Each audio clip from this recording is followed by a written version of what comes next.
Okay, so we can use our compound interest formula, and we can do some algebra, and we can look at this from a present worth point of view. Now, I don't recommend you memorize this formula. I think it's best just to understand how to do algebra. So you solve for P now.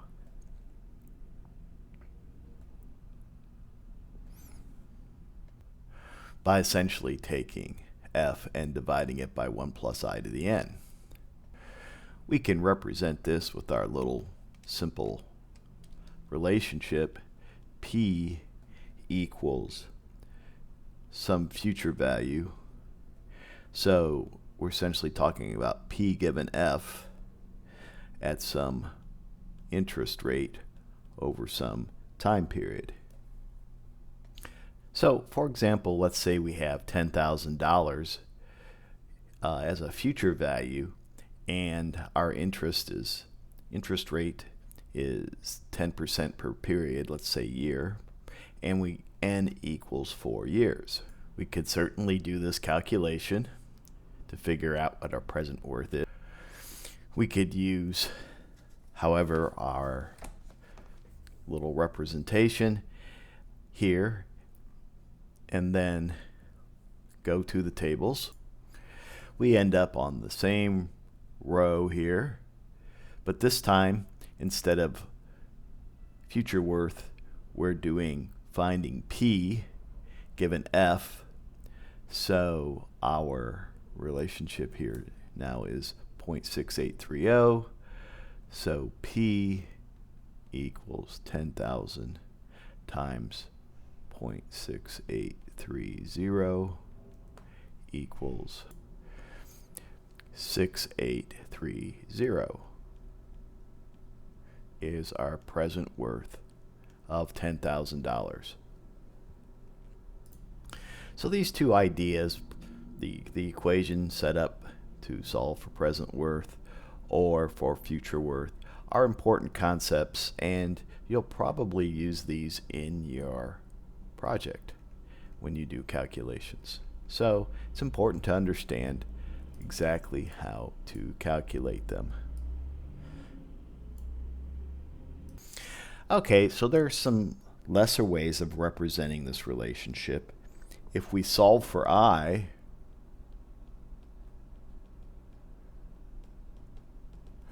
we'll end up with something like I equals the nth root of f over P minus 1. This relationship's not needed as often, but I mean, it is possible. You might want to do this. So say you want to turn $500 into $1,000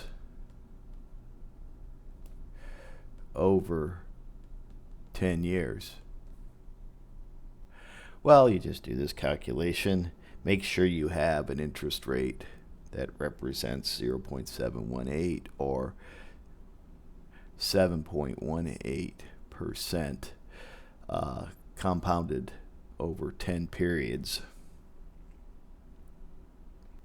And even less common would be finding n given P, F, and I.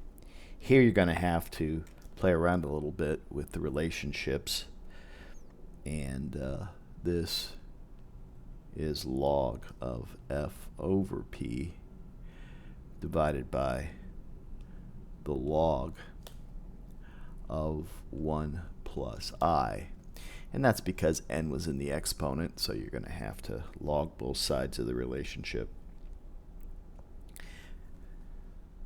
So this might be useful if the question was, how long would $500 at 15% take to be worth $1,000?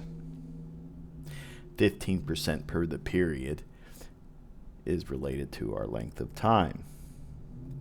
So n equals log of 1,000 over 500 divided by the log of 1.15. And this is approximately 4.96 years. So say 5 years to be conservative. So again, all of these relationships are just derived from our compound interest relationship, where we're looking at the future value given a present value and just looking for which of these terms is missing and solving for it in the relationship. So there's no need to memorize these relationships. Just memorize the first one here. Understand it, which is just related to simple interest compounded, as we've shown above.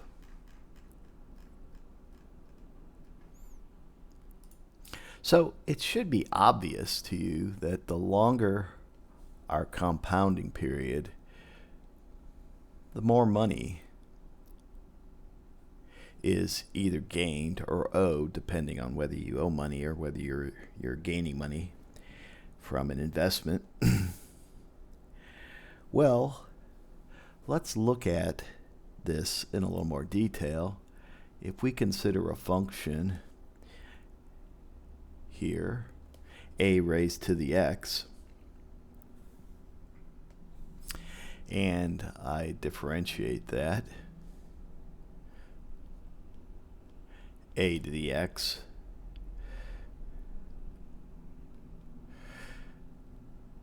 well,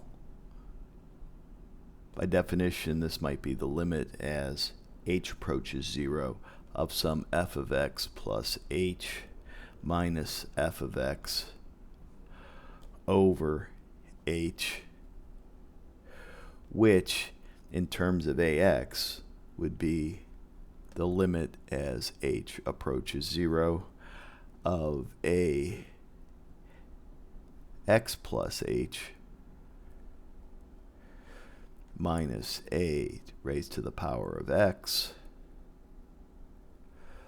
all over h. And we can rewrite that as this limit, which means, and finally we get to this. Well, if we focus on just the limit, and we set a equals 2 or a equals 3, we see in these two cases that the first one is equal to 0.6931, and the second one is equal to 1.0986. So it looks like there's some value of a between 2 and 3 where this limit equals 1. In other words, this. So we're talking a to the h equals 1 plus h. Well, so if we look at this limit, then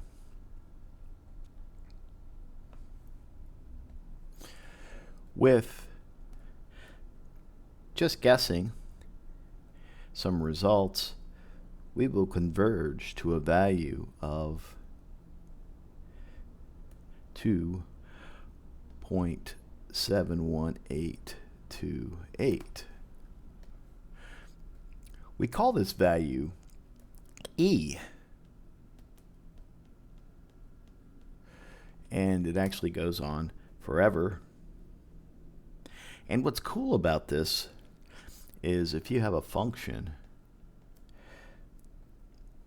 e raised to the x, then that this, because of what we just showed up here, where this would equal 1, then e to the x equals the derivative of e to the x. So the function precisely equals its own derivative. So if we write this as 1 over h equals p, we can look at the limit as then p goes to infinity of 1 plus 1 over p to the p.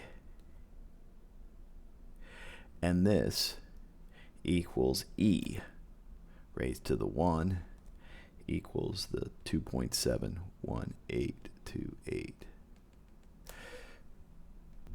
Now, I'm doing this because I want to relate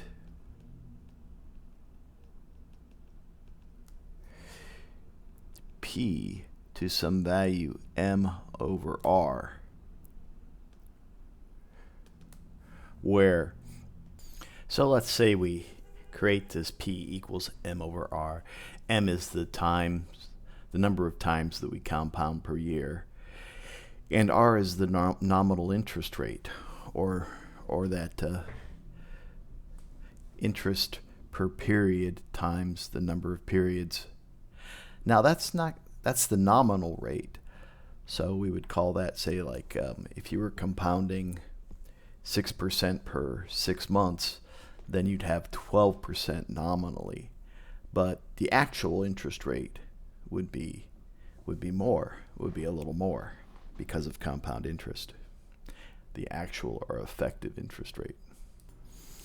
Okay, so with the nominal rate per year equal r, and if we compounded m times per year, then we can say that 1 plus r over m to the m is our principal and interest.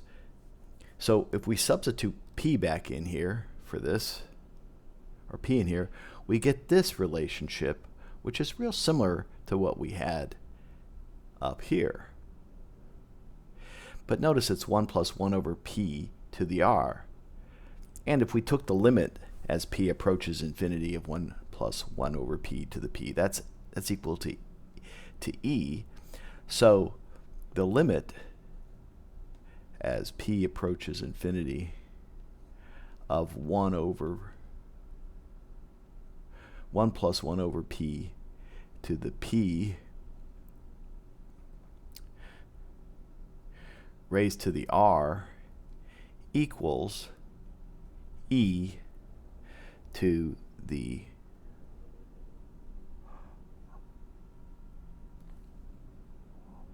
r. So if we do this for n years, we get e to the rn. And this represents continuous compounding,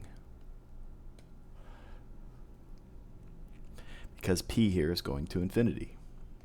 And we can write our continuous compounding formula as the future value equals the present value times e raised to the power of rn.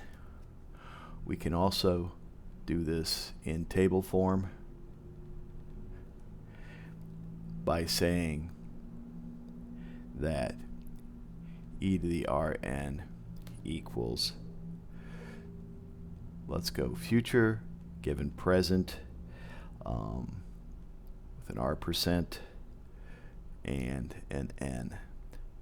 So the nominal interest rate times n.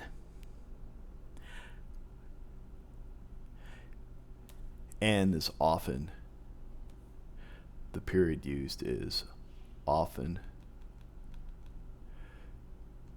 the number of years. So if we wanted to solve for $10,000 continuously compounded for 2 years at 5%, that would then be $11,052.